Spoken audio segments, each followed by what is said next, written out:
Subscribe करें और bell दबाएं ताकि कोई खबर रह न जाए।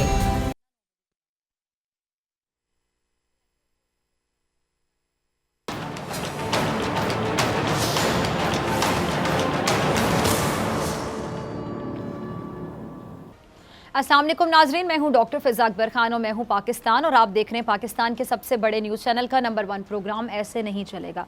कहते हैं कि एक पहाड़ की चोटी पर लगे दरख्त पर एक उकाब ने अपना घोंसला बना रखा था जिसमें उसके दिए हुए 4 अंडे पड़े थे।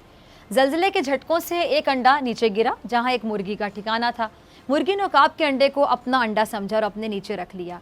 अब एक दिन उस अंडे में से एक प्यारा सा नन्हा मुन्ना उकाब पैदा हुआ जिसने अपने आप को मुर्गी का चूज़ा समझते हुए परवरिश पाई और मुर्गी समझकर बड़ा हो गया। एक दिन बाकी मुर्गियों के साथ खेलते हुए उसने आसमान की बुलंदियों पर कुछ उकाब उड़ते हुए देखे। उसका बहुत दिल चाहा कि काश वो भी ऐसे उड़ सकता। जब उसने अपनी इस ख्वाहिश का इजहार दूसरी मुर्गियों से किया तो उन्होंने उसका मजाक उड़ाना शुरू कर दिया। कहके लगाते हुए कहा कि तुम एक मुर्गी और तुम्हारा काम जो है उकाबों की तरह उड़ना नहीं है।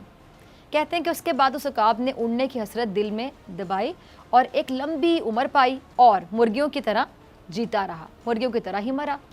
मनफी सोचों को दिल में बसाकर जो रहते हैं या रहना इन सोचों का गुलाम बनकर रहने के मुतरादिफ होता है। अगर आप उकाब थे और आपके ख्वाब आसमान की बुलंदियों में उड़ने के थे तो फिर अपने ख्वाबों को अमली जामा पहनाइए। किसी मुर्गी की बात पर ध्यान ना दीजिए क्योंकि उन्होंने आपको भी अपने साथ ही पस्तियों में डाले रखना है। अपने शख्सी एहतराम को बुलंद रखना, अपनी नज़रों को अपनी मंजिल पर रखते हुए पुरअज़्म बुलंद हौसले के साथ आगे बढ़ना कामयाबी का रास्ता है। जब मामलात आगे ना बढ़ रहे हों तो अपनी रोज़मर्रा की आदतों से हट कर कुछ करना भी कामयाबियों को आसान बना देता है। और फिर ये भी जहन में रखना होगा कि अल्लाह ने आज तक उस कौम की हालत नहीं बदली जिसे अपनी हालत आप बदलने का ख्याल ना हो। अच्छा, बाज़ लोग हसद की वजह से दूसरे को आगे नहीं बढ़ने देते हैं, ये जानते हुए भी कि उसकी मंजिल जो है पस्ती नहीं बुलंदी है। हसद के जज्बे से भरे ये जो लोग होते हैं ये गलत रास्ते बताते हैं, मंजिल के बजाय जानबूझ के भटकाते हैं। अब अपनी सियासत पर नज़र डालें तो अपोजिशन की भी जो अपनी सफ़ें हों या फिर हुकूमत को देख लें तो यहाँ भी हसद हसद हसद बाकायदा झलकती नज़र आती है। सबसे पहले अपोजिशन इत्तेहाद की मैं बात करूँगी। अब इसमें जो शामिल तमाम जमातें हैं अपने अपने तरीके से हुकूमत पर वार करना चाहती हैं, यानी अपोजिशन इकट्ठे होकर भी एक दूसरे से मुकाबलाबाजी करते हुए नज़र आती है कि कहीं फ़लाँ अपोजिशन जमात हमसे अपोजिशन करने में कहीं आगे ना निकल जाए। इसीलिए कोई अपोजिशन जमात पंजाब में इन हाउस तब्दीली की ख्वाहिश रखती है, कोई जमात हुकूमत के ख़िलाफ़ अदम एतमाद की तहरीक लाना चाहती है, कोई जमात इस्तीफ़े देना चाहती है, कोई इस्लामाबाद मार्च करना चाहती है। अच्छा नाज़रीन, ये जो अपोजिशन जमातें हैं ना, इनके चाहे अलग अलग मफादात क्यों ना हो लेकिन मकसद एक ही है कि किसी तरीके से इमरान खान की हुकूमत को रुखसत किया जा सके। अब खबरें ये हैं कि अपोजिशन हवाओं के रुख बदलने के लिए एक बार फिर से मुतहरिक होने लगी है। पंजाब में इन हाउस तब्दीली के हवाले से दोबारा कोशिशें शुरू कर दी गई हैं। मुस्लिम लीग नून के जो रहनुमाए अयाज सादिक पंजाब और विफाक में इन हाउस तब्दीली का मिशन लेकर नवाज शरीफ से मुलाकात के लिए लंदन पहुँच गए हैं।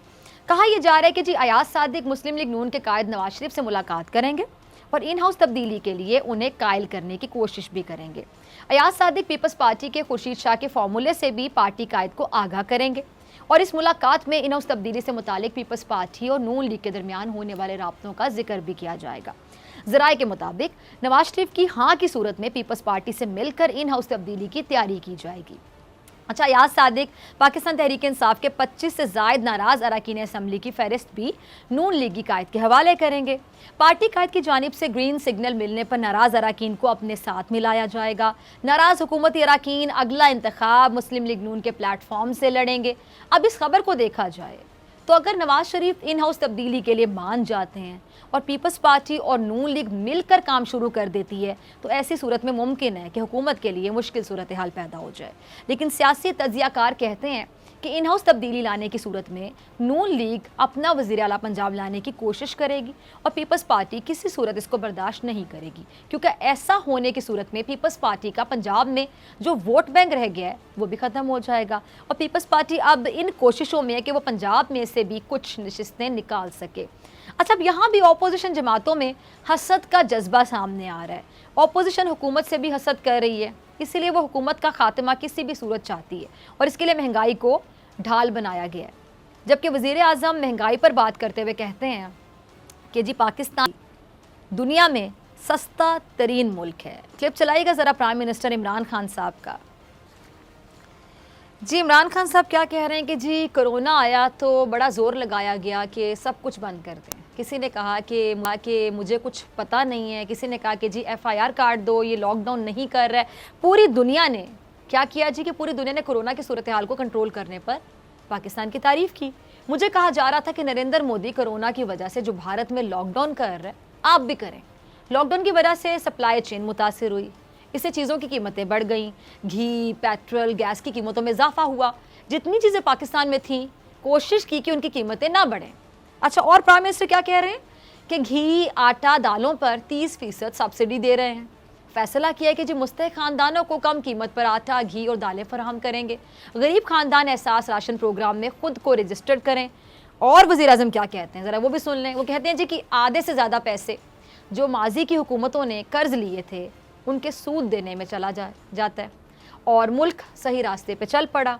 हमारी एक्सपोर्ट जो है वो कहते हैं बढ़ेगी और पाकिस्तान के तारीख में सबसे ज़्यादा स्कॉलरशिप्स हम दे रहे हैं। जैसे जैसे आमदनी बढ़ती चली जाएगी मज़ीद पैसा बच्चों की तालीम पे लगाएंगे। अब तक पाकिस्तान में शॉर्ट टर्म प्लानिंग हुई, अब हम पहली बार लॉन्ग टर्म प्लानिंग कर रहे हैं। अब हुकूमत इस बात का एतराफ़ तो कर रही है कि महंगाई बढ़ी है, लेकिन हुकूमत साथ ये भी कह रही है कि पाकिस्तान अब भी दुनिया के मुकाबले में सस्ता तरीन मुल्क है। सस्ता नहीं, सस्ता तरीन मुल्क है और आलमी सतह पर महंगाई का जो हाल है वो पाकिस्तान से भी बदतर है। लेकिन ऑपोजिशन किसी सूरत भी हुकूमत को इस मामले में स्पेयर करने के लिए तैयार नहीं है और हुकूमत का ख्याल है उनको अपनी सियासत चमकाने का मौका महंगाई से बेहतर और क्या मिलेगा। इसीलिए ऑपोजिशन को महंगाई बढ़ने की जो माकूल वजह है वो भी समझ नहीं आ रही है। शौकत तरीन साहब महंगाई और मईशत पर बार बार गुफ्तगू करके आम लोगों को समझाते रहते हैं और अपोजिशन के प्रोपेगेंडे के असर को ज़ाइल करने की कोशिशों में भी लगे रहते हैं। एक ऐसी कोशिश उन्होंने दोबारा की, ज़रा क्लिप देखिएगा, सुनिएगा। जी सुना आपने शौकत तरीन साहब को। शौकत तरीन साहब उनकी जो माशी टीम है उस पर अपोजिशन तनकीद करती है और शौकत तरीन बहुत सब्र के साथ हर बात का जवाब देते हैं। लेकिन आज शायद कह लें कि उनका सब्र जवाब दे गया, इसीलिए वो अपने मुखालिफिन पर तंज कर रहे हैं और कह रहे हैं कि कुछ ड्राइंग रूम इकोनॉमिस्ट उठ कर आ जाते हैं, TV पर आकर बगैर सोचे समझे बोलना शुरू हो जाते हैं, हालांकि उनको माशी हक़ाइक़ का पता ही नहीं होता, ना उनकी कोई रिसर्च होती है। अच्छा नाज़रीन, आपको याद होगा जब हुकूमत ने अपनी ग्रोथ रेट 3% से ज़ायद होने का ऐलान किया था तो उस वक्त मिफ्ता इस्माइल समेत जो दीगर रहनुमा हैं उन्होंने सवालात उठाए थे कि ऐसा कैसे हो सकता है कि ग्रोथ रेट बढ़ जाए, क्योंकि अपोजिशन को ये लगता था कि मईशत के हालात बहुत ही बुरे हैं, डॉलर बेकाबू है और ऐसे में ग्रोथ रेट कैसे बढ़ सकती है। जबकि शौकत तरीन साहब ने उस वक्त भी TV पर आकर क्या कहा था कि हमारा जो ग्रोथ रेट है वो 3% से ऊपर चली गई है हमारी ग्रोथ रेट और हमारी कोशिश है कि इस ग्रोथ रेट को 5% तक लेकर जाएं। अच्छा, गर्ज ये कि ग्रोथ रेट पर अपोजिशन और हुकूमत के दरमियान बड़ी बहस हुई और उसके बाद एकदम से इस पर बहस बंद हो गई और ना फिर कभी हुकूमत ने ग्रोथ रेट का जिक्र किया। लेकिन अब एक बार फिर से शौकत तरीन साहब ये खुशखबरी दे रहे हैं कि 2 साल पहले जो मुल्क की ग्रोथ रेट है वो नेगेटिव थी, लेकिन अब ग्रोथ रेट बढ़ना शुरू हो गई है और शौकत तरीन साहब के नज़दीक इस वक्त ग्रोथ रेट 5% से भी ज़्यादा है। अब नाज़रीन, जब भी हुकूमत ग्रोथ रेट बढ़ने की बात करती है तो उससे सवाल पूछा जाता है कि फिर महंगाई वहीं की वहीं क्यों खड़ी हुई है, महंगाई क्यों नहीं कम होती। तो फिर इसका जवाब शौकत तरीन साहब क्या दे रहे हैं कि महंगाई की वजह 4 से 5 इम्पोर्टेड अशियाँ हैं जिनकी वजह से महंगाई ज़्यादा दिखाई दे रही है। जबकि अगर आप इन 4 से 5 इम्पोर्टेड अशिया को निकाल दें तो लोकल सतह पर महंगाई पिछले साल से बहुत कम हुई है। यानी मुशीर ख़जाना इम्पोर्टेड अशिया की कीमतों को महंगाई की जड़ करार दे रहे हैं, क्योंकि इनके बकौल आलमी मार्केट में जो अशिया की कीमतें वो बढ़ी हैं। इसीलिए पाकिस्तान जब इन अशिया को इम्पोर्ट करता है तो महंगाई बढ़ती है। और शौकत तरीन इसी बात की तरफ इशारा करते हुए कह रहे हैं कि महंगाई का तो शोर डाला जा रहा है, लेकिन महंगाई कहाँ नहीं हुई है। अमेरिका जैसे मुल्क में महंगाई 1% से बढ़कर 8% तक जा पहुँची है, लेकिन मुर्तज़ा वहाब हुकूमत की जो सफाइयाँ हैं इस हुकूमत की नालायकी करार दे रहे हैं, तहरीक इंसाफ की हुकूमत को बहरानों की हुकूमत करार दे रहे हैं। सुनिएगा कैसे कह रहे हैं सब कुछ वो। अरे सुना आपने, मुर्तज़ा वहाब भी हुकूमत की नालायकियों को हाईलाइट कर रहे हैं और हुकूमत को उसके वादे याद करवाते हुए कह रहे हैं कि भाई कौन कौन से वादे किए थे हुकूमत ने, ज़रा सुन लें क्या कह रहे हैं जी। कि जी 1 करोड़ नौकरियां जो आपने वादा किया था ना कि 1 करोड़ नौकरियां देंगे, कहाँ गई दी 1 करोड़ नौकरियां कहाँ गई, वो वादा वफा क्यों ना हुआ। फिर एहसास प्रोग्राम की जिसकी ये बात करते हैं, इस पर मैं ये कहूँगा कि हुकूमत में एहसास नाम की कोई चीज़ मौजूद ही नहीं है, तो वो आवाम का क्या एहसास करेगी। यानी हुकूमत को उन्होंने बेहिस कह दिया कि हुकूमत जो है वो बड़ी बेहिस है, आवाम का कोई एहसास नहीं है इनको। अब वज़ीर-ए-आज़म इस्लामाबाद में सिर्फ खाली कुर्सियों से बात करते। वफाकी हुकूमत की तरजीह सिंध और कराची नहीं है। सिंध के अवाम ने हमेशा जमहूरियत और जमहूर का साथ दी है, इन जैसे जमहूरों का साथ कभी नहीं दिया है।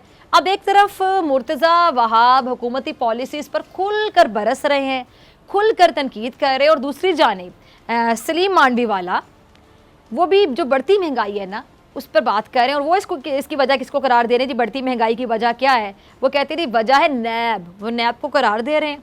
और शाहिद खान अब्बासी की तरह उन्होंने भी चेयरमैन नैब को कहते हैं ना अपने निशाने पर रखना, खुलकर किसी पर तनकीद के नश्तर बरसाना, तनकीद के तीर बरसाना, ऐसा कह रहे हैं वो। ज़रा ये क्लिप चलाइएगा, सुनिएगा, देखिएगा जी। तो सुना आपने सलीम मांडवी वाला को, वो क्या कह रहे हैं जी कि हमारी जो मईशत है ना उसका जो बेड़ा गर्क हो रहा है उसमें नैब का बहुत बड़ा कंट्रीब्यूशन है। यानी उनको लगता है कि जो मईशत का बेड़ा गर्क हो रहा है, जो मईशत तबाही के दहाने पे पहुंची हुई है, उसकी बहुत बड़ी जिम्मेदारी जो है वो किसके ऊपर आती है, नैब के ऊपर आती है, इनका ऐसा कहना है। और ये सलीम मांडवी वाला चेयरमैन नैब की ज़ात पर सवालात उठा रहे हैं।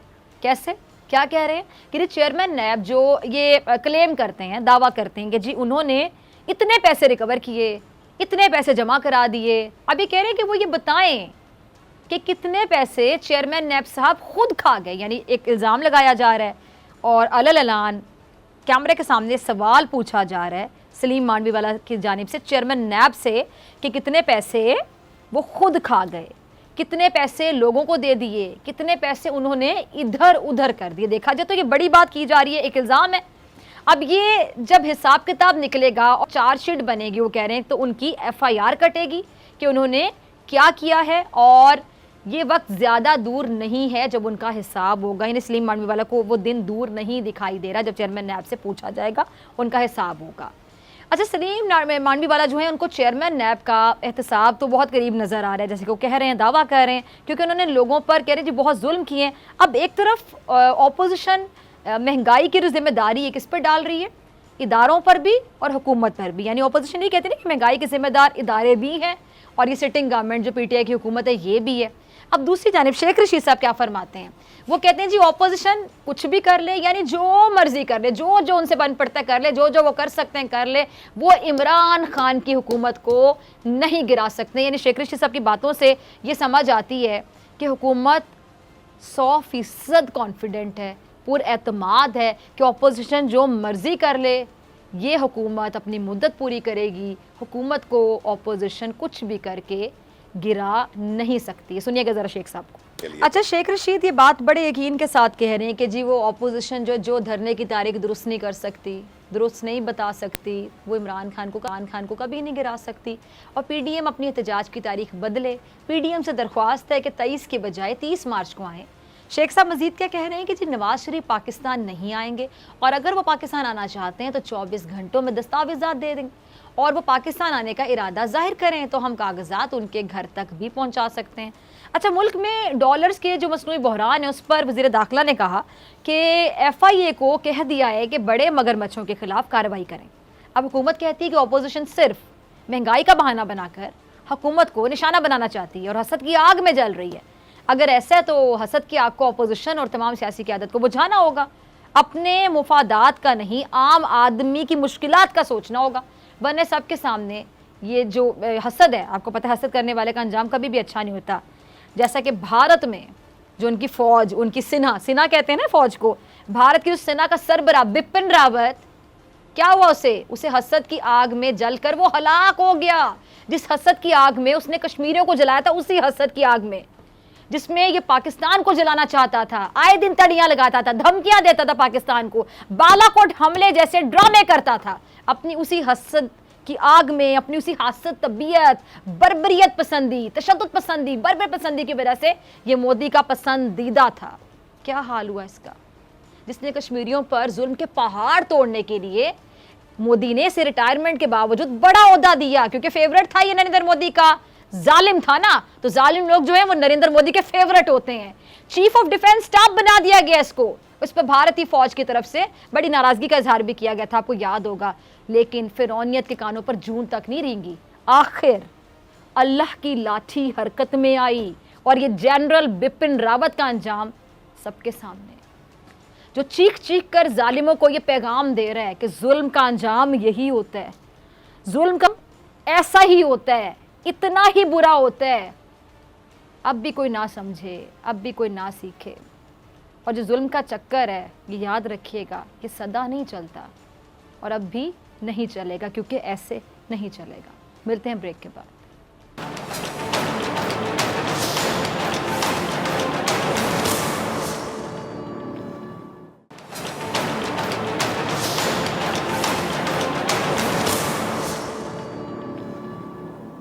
वेलकम बैक नाजरीन। स्टेट बैंक के जारी एदादोशुमार के मुताबिक एक साल के दौरान बैरूनी और मकामी कर्जों में 13.4% इजाफा रिकॉर्ड किया गया है। अक्टूबर 2021 तक बैरूनी और मकामी कर्जों का जो मजमूई हुजम है वो 40,279 अरब रुपए तक पहुंच गया है, जबकि अक्टूबर 2020 में जो हमारे मजमूई कर्जे हैं वो 35,504 अरब रुपए थे। अच्छा, दूसरी जानिब एशियाई तरक्याती बैंक ने पाकिस्तान के लिए 60 करोड़ 30 लाख डॉलर की मंजूरी दे दी है, और एशियाई तरक्याती बैंक के मुताबिक ये रकम एहसास प्रोग्राम के तहत तालीम और सेहत के मुख्तलिफ प्रोग्राम्स पर खर्च की जाएगी। अच्छा नाज़रीन, फॉरेक्स एसोसिएशन ऑफ पाकिस्तान के मुताबिक इंटर बैंक में डॉलर 65 पैसे इजाफे के बाद 177 रुपये 50 पैसे पर पहुंच गया है, जबकि ओपन मार्केट में डॉलर 178 रुपये 50 पैसे में फरोख्त किया जा रहा है। और अच्छा, एक अच्छी खबर ये है कि जी आलमी बैंक ने फेडरल बोर्ड ऑफ रेवेन्यू की जो परफॉर्मेंस है उसको तसल्ली बख्श करार देते हुए FBR को अपने प्रोग्राम पर अमल दरामद करने में ताउन की यकीन दहानी करवा दी है।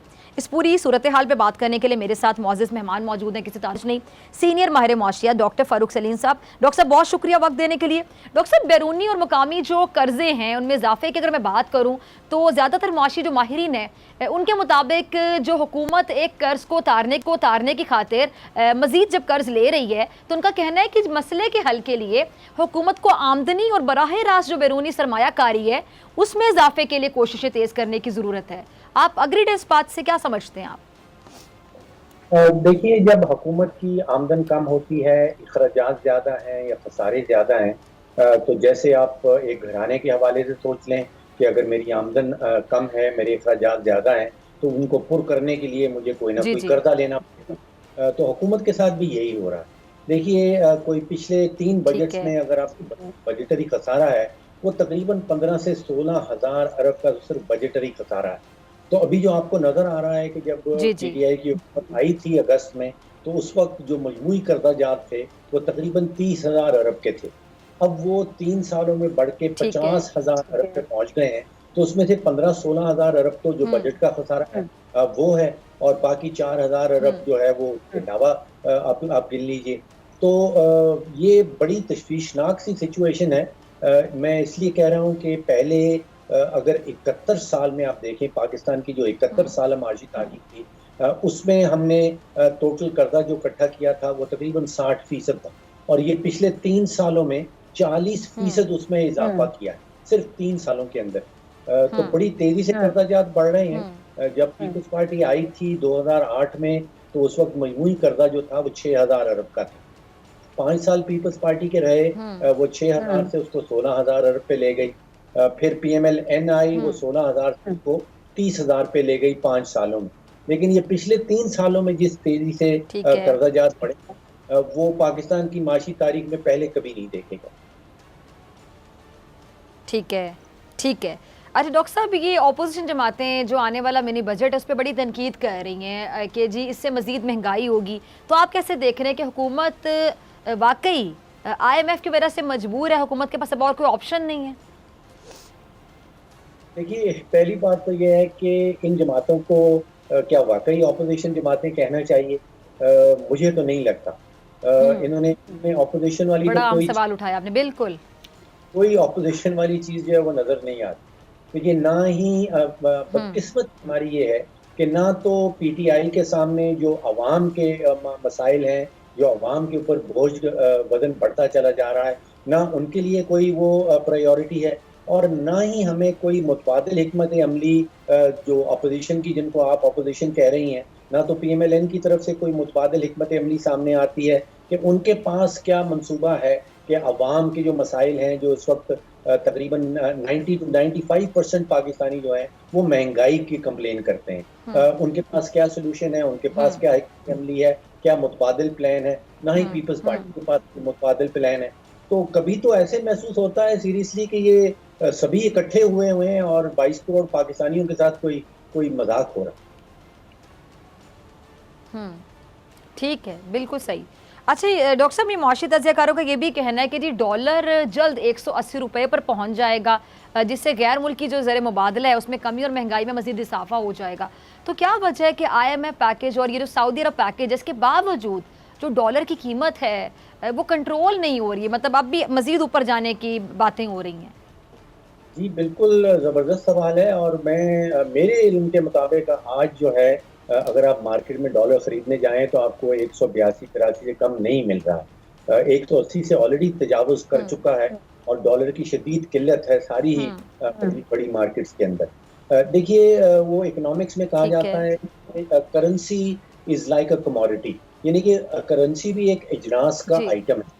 अगर आपके शहर में चीनी की हम्म। डिमांड बहुत तेज हो और चीनी की सप्लाई कम रह जाए तो जाहिर बात है कि चीनी की कीमत बढ़ जाएगी। हम्म। अब हमने पिछले महीने हम्म। मैंने 74 साल पाकिस्तानी माशी तारीख में कभी नहीं सुना था, कभी नहीं पढ़ा था कि हमने एक महीने में 8 अरब डॉलर की इंपोर्ट कर डाली। एक्सपोर्ट जो है वो 3 अरब डॉलर के इर्द गिर्द है। तो 5 अरब डॉलर का महाना खसारा, जिसका मतलब यह है कि डॉलर की डिमांड जी। जो है वो बहुत ज्यादा है और जो सप्लाई है वो कम है। तो जाहिर बात है, अगर सप्लाई कम होगी तो डॉलर की कीमत जो ठीक है है। वो इसी तेजी से चढ़ेगी जिस तेजी से हमें नजर आ रही है। ठीक है। अच्छा डॉक्टर साहब, ये जो ट्रांसपेरेंसी इंटरनेशनल के जो मुल्क गिर जो परसेप्शन सर्वे है उसके मुताबिक कि ये जो 90% से ज़्यादा पाकिस्तानियों का ख्याल ये है कि जी पाकिस्तान तहरीक इंसाफ के दौरे हुकूमत में अगर पिछली हुकूमतों के मुकाबले में कंपैरिजन अगर किया जाए तो पिछली हुकूमतों के मुकाबले में महंगाई और कीमतों में सबसे ज़्यादा इजाफा हुआ है।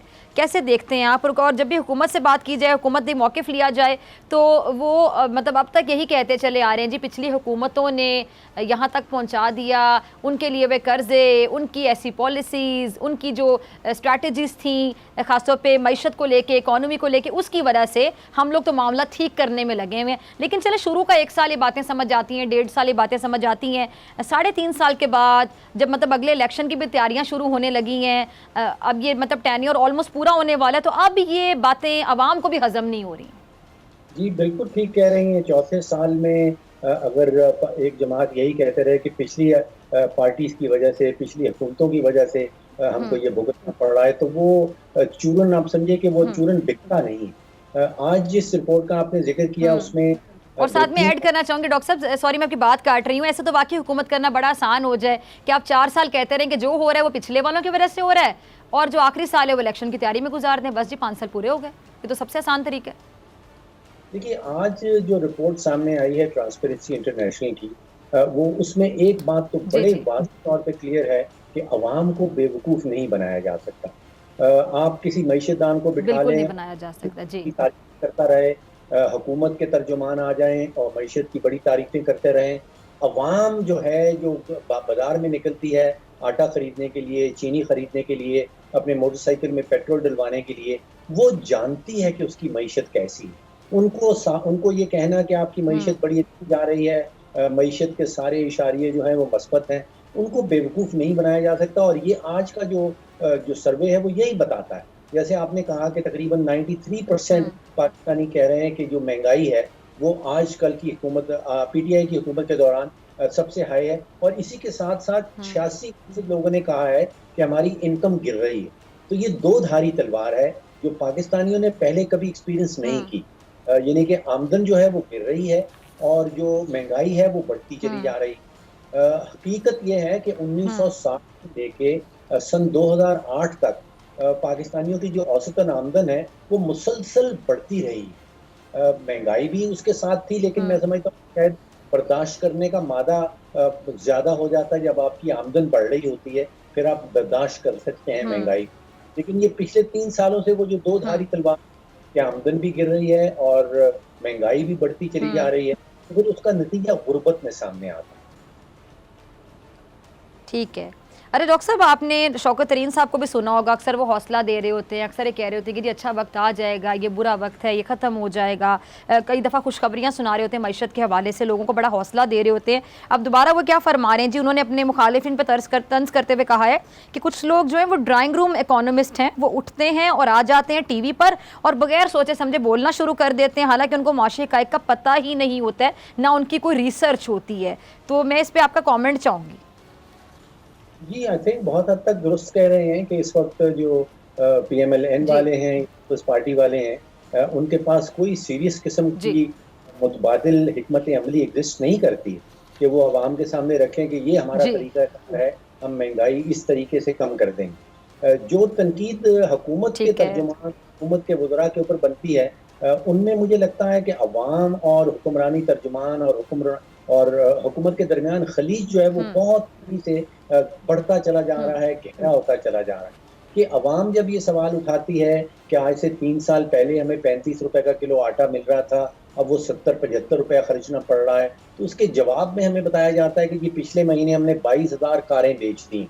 चीनी के मुतालिक अगर सवाल उठाया जाए कि पहले हमें 55 रुपए की किलो चीनी मिल रही थी, अब वो 120-125 रुपए में मिलती है, तो फिर हमें एक वजीर साहब समझाते हैं कि जी आप चीनी के दाने जो हैं वो गिनना शुरू कर दें और कम चीनी खाया करें। अगर उनसे जिक्र करें कि लोग जो हैं कराची में, जैसे वो अब्दुल्ला साहब ने अपने आप को आग लगा ली है, पुराने जूते बेचते थे और महंगाई की वजह से अपने आप को आग लगा ली उन्होंने और खुदकुशी कर ली, तो उसके जवाब में बताया जाता है कि जी फिक्र ना करें, वो जापान में तो खुदकुशी का रेट जो है वो पाकिस्तान से भी ज्यादा है।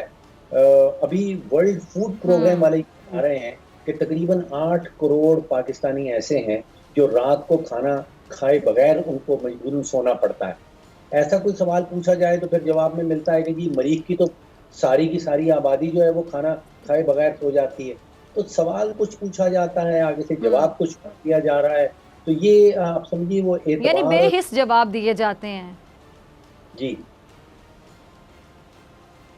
बेहिसी का सबूत दिया जाता है ऐसे जवाब दे के। ठीक है डॉक्टर साहब, आपका लास्ट कमेंट। जी देखिए, ये अगर हमारे घर में पाकिस्तान के अंदर महंगाई के हवाले से आग लगी है और हमें हुकूमती तर्जुमान ये बताएं कि इंडोनेशिया में भी आग लगी है, देखिए हमने अपने कायदीन को, अपने लीडर्स को इलेक्ट किया है कि पाकिस्तान के जो प्रॉब्लम्स हैं उनको हल करें ना। हमें ये नहीं बताया जा सकता कि अमेरिका में जो है वो तेल सस्ता है कैलिफोर्निया के अंदर, या इंडोनेशिया में आग जो है वो ज़्यादा तेजी से लगी है। अगर मेरे अपने घर में आग लगी है और मुझे ये बताया जाए 2 गली आगे भी एक घर में आग लगी है, तो उससे मेरा तो कोई हौसला नहीं बन सकता।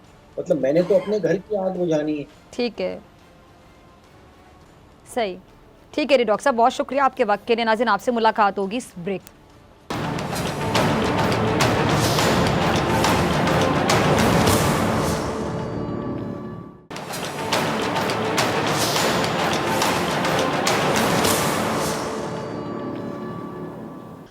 वेलकम बैक नाजरीन। मिल्लत टाउन में भरे बाजार में जो खवातीन को बेलिबास करके बहीमाना तशद्दुद का निशाना बनाने का एक शर्मनाक वाकया पेश आया है। डिटेल्स के मुताबिक मिल्लत टाउन बाजार में इलेक्ट्रॉनिक शॉप के मालिक उस्मान की जानिब से मुबैना तौर पर अपने मुलाजमीन और दीगर साथियों के हमरा खवातीन को मुबैना तौर पर चोरी के इल्ज़ाम में धर लिया था और भरे बाजार में तशद्दुद का निशाना बनाने के साथ तलाशी देने के बहाने खवातीन को बुरहना करके नाजेबा हरकत भी की गई, जबकि खवातीन की काबिल एतराज़ वीडियो बनाकर सोशल मीडिया पर भी वायरल की गई। अच्छा, खवातीन पर ये जो बदतरीन तशद्दुद और फिर ख़ास तौर पर बरहना करने की जो वीडियोज़ हैं, ये सोशल मीडिया पर वायरल होने पर पुलिस भी हरकत में आ गई और उसके बाद फिर थाना मिल्लत टाउन पुलिस ने मुतासरा खातून की मदय्यत में मुलजिमान के खिलाफ मुकदमा दर्ज करते हुए 5 मुलजिमान को हिरासत में लिया है और फुटेज की मदद से जो मजीद मुलजिमान हैं उनकी तलाश का सिलसिला अभी जारी है। और वज़ीर आला पंजाब उस्मान बुज़दार साहब ने भी वाक़े का नोटिस लिया है और उन्होंने कहा है कि ख़वातीन पर तशद्दुद बदसलूकी का जो वाक़या है इंतहाई अफसोसनाक है और इस वाक़े में मुलविस मुल्ज़िमान को मुताबिक सख्त सज़ा भी दिलाई जाएगी और मुतासिरा ख़वातीन को इंसाफ की फराहमी यकीनी बनाएंगे। इस वाक़े पे बात करने के लिए मेरे साथ मौजूद मेहमान मौजूद हैं SSP इन्वेस्टिगेशन फैसलाबाद फराज अहमद साहब। बहुत शुक्रिया फराज साहब ज्वाइन करने के लिए, वक्त देने के लिए। फराज साहब, सबसे पहले मैं जानना चाहूँगी कि इस वाक़े की इत्तला पुलिस को सबसे पहले किसने दी थी और कितनी देर के बाद पुलिस वहाँ पर पहुँची थी और पुलिस ने अब तक कितने अफराद को गिरफ्तार किया है, उनमें कौन कौन शामिल है? जो डिटेल्स हैं प्लीज़ नाज़रीन के साथ शेयर कर दीजिए। जी देखिए, ये बहुत ही एक शर्मनाक और घिनौना किस्म का इंसिडेंट था। बेसिकली ये जब सुबह 11 बजे इंसिडेंट हुआ तो इसमें जो 15 कॉल पुलिस को मौसूल हुई उसमें कोई एज सच इस तरह का कोई चीज़ नहीं एलेबोरेट की गई थी कि ख़वातीन के साथ कोई ज़्यादती हुई है। लेकिन आफ्टर कोई 1 घंटे के बाद हमें ये अपने सोर्सेज से वीडियो मिली, जिसमें हमने जब ये देखा तो फिर CPO साहब और मैं फिर मौके पे गए और हमने जो वीडियोस से आइडेंटिफाई हो सकते थे बंदे उनको आइडेंटिफाई किया और फ़ौरन उनकी जो भी थी गिरफ्तारी अमल में लाए।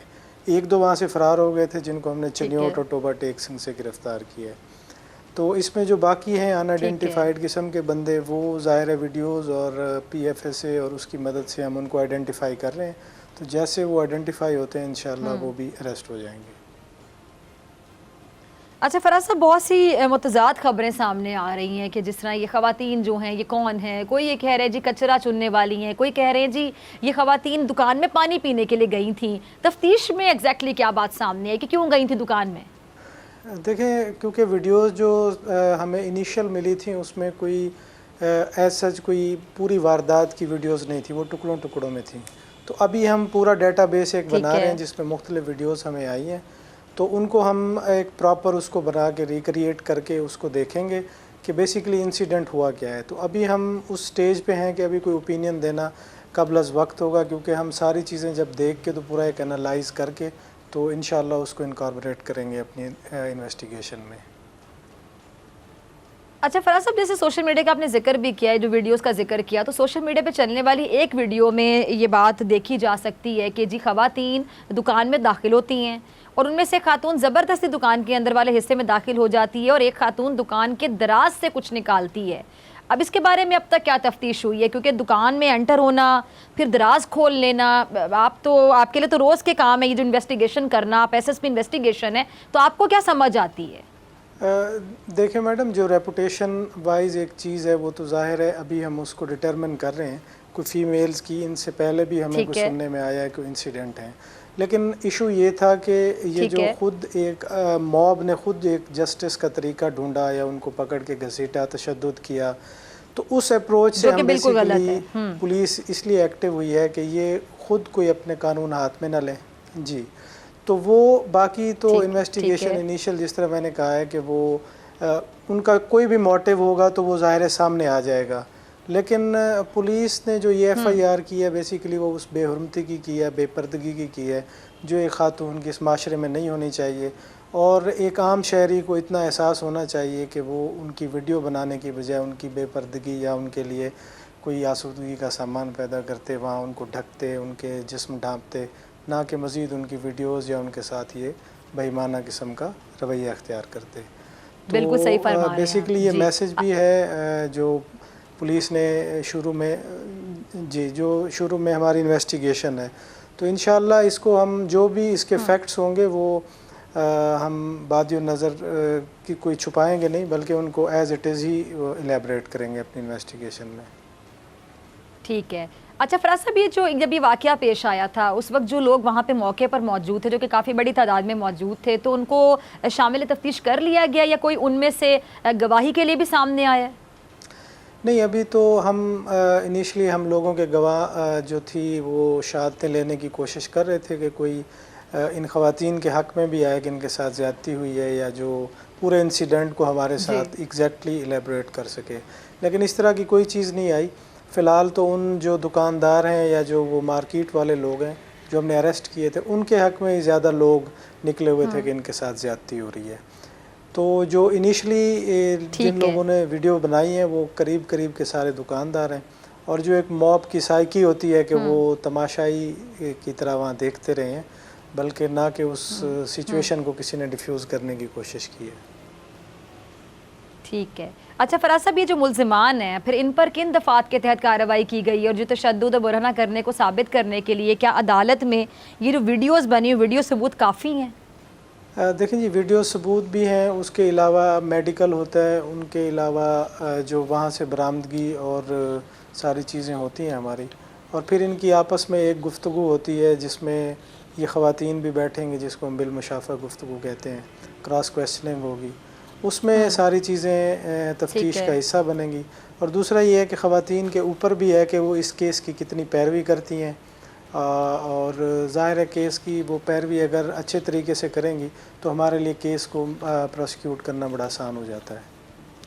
और जहाँ तक दफ़ात की बात है तो वो इसमें 354A हमने लगाया है, जिसकी जो सज़ा है वो लाइफ इम्प्रिजनमेंट है या फिर डेथ पेनल्टी है उसकी।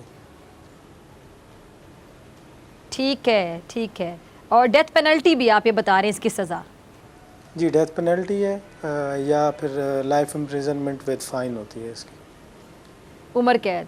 ठीक है। अच्छा फराज साहब, मैं ये लास्ट में जानना चाहूँगी कि आप एसएसपी इन्वेस्टिगेशन है, आप मतलब पुलिस को रिप्रेजेंट करें इस टाइम पे, कानून को रिप्रेजेंट करें इस टाइम पे, स्क्रीन पर जितने भी लोग देख रहे हैं, हमारे यहाँ ये क्या एक आम रिवाज होता चला जा रहा है कि तमाम लोग से मोब जत्थे की फॉर्म में आते हैं, जब इस तरह का वाक़या पेश आता है तो बचाने वाले कम होते हैं, तमाशाई ज़्यादा होते हैं, हमलावर ज़्यादा होते हैं, और ऐसे बेशुमार वाक़यात पेश आ चुके हैं, कोई किसी तरह का कोई किसी तरह का, और फिर साथ जो इर्द गिर्द के तमाशाई वीडियोज़ बनाने में मसरूफ़ होते हैं, तस्वीरें खींचने में मसरूफ़ होते हैं। ये हम किस साइड पर जा रहे हैं? कानून को हाथों में ले लिया जाता है, किसी किस्म का खौफ नहीं होता, किसी किस्म का डर नहीं होता कि हमारे खिलाफ भी कार्रवाई होगी। इंसानियत तो चले होती ही नहीं है ना, इंसानियत हो तो ऐसे वाक़यात पेश ही ना आए। कोई तमाशाई बनना होता है, कोई तशद्दुद करने के लिए आगे आगे होता है, कोई वीडियो बना रहा होता है, तो कानून को हाथ में जो ले लिया जाता है इतनी आसानी के साथ, इस सब की वजह आपको क्या समझ आई है? देखें जी, आप कुछ अरसे से जिस तरह मॉब का एक देख रही हैं, मॉब खुद जस्टिस करने पे तुला हुआ है, तो वो भी एक इनकरेजमेंट सोसाइटी में मिलती है।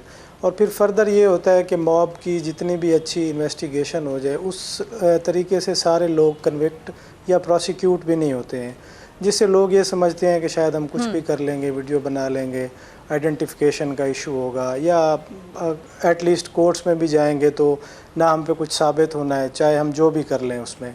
जिस तरह ये केस है तो इसमें हम 5-6 लोग जो इसमें मारते नज़र आ रहे हैं या घसीटते नज़र आ रहे हैं, उनकी हद तक तो ठीक होगा, बाकी जो तमाशाई हैं वो उतने ही इसमें मुजरिम हैं जितने के वो 5 लोग हैं जो इसमें एक्ट कर रहे हैं, लेकिन वो उनकी जो ट्रायल होगा वो मुख्तलिफ होगा और जो 5 लोग इसमें कर रहे हैं वो मुख्तलिफ होगा। तो जब तक मॉब मेरे ख़्याल में ओवरऑल इसकी जो एक लीगलाइज सिस्टम में इसका कुछ बेहतर तरीके से इसकी प्रोसिक्यूशन नहीं होती, उस वक्त तक ये मॉब के लिए बड़ा मुश्किल होगा, हमारे लिए भी और फर्दर कोर्ट्स के लिए भी, कि उसको तमाम को सज़ा दे पाएँ। और दूसरा ये है कि अब आप देख रहे हैं कि स्कूल्स में, कॉलेजेस में, फैमिली सिस्टम में कोई हमारी ट्रेनिंग, बच्चों की तरबियत, सोशलाइजेशन, इन पहलुओं पे बिल्कुल नहीं हो रही कि आपने रोड के ऊपर किसी की मदद करनी है या उसके साथ क्या सलूक करना है। तो ये बेसिक जो फंडामेंटल्स हैं वो भी ज़ाहिर है हमारे एक इनतात का शिकार हैं। तो हमें ओवरऑल रिविज़िट करनी पड़ेंगी अपनी पॉलिसी, जिसमें मीडिया को, जो सोशल इंस्टीट्यूशंस हैं, सबको अपना किरदार अदा करना पड़ेगा। बिल्कुल सही, बिल्कुल सही। ठीक है, बहुत शुक्रिया फराज अहमद साहब आपके वक्त के लिए। इसी के साथ डॉक्टर फिर को दीजिए इजाज़त, आपसे मुलाकात होगी इंशाल्लाह कल सेम टाइम सेम चैनल। अगर ज़िंदगी ने वफ़ा की, दुआओं में याद रखिएगा, अपना बहुत ख्याल रखिएगा। अल्लाह निगहबान।